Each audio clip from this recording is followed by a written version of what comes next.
Hi everyone, welcome to my channel. This lesson is for beginners. I will speak slowly and clearly. Listen carefully and speak with me. Are you ready? Let's start.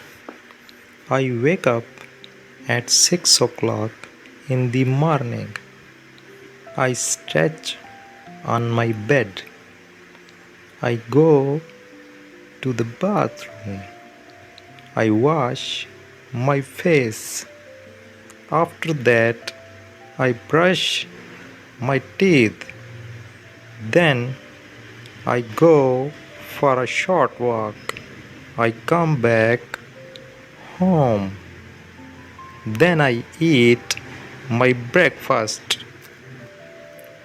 I usually eat eggs and bread.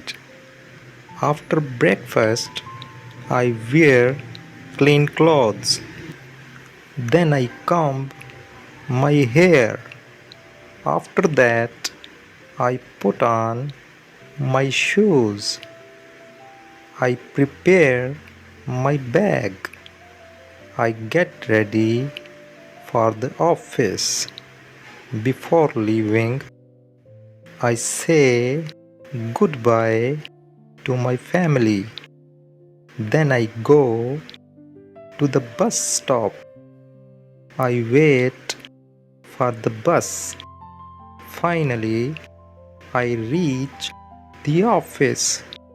Then I start my work. Thank you for watching. Please like, share, and subscribe for more lessons.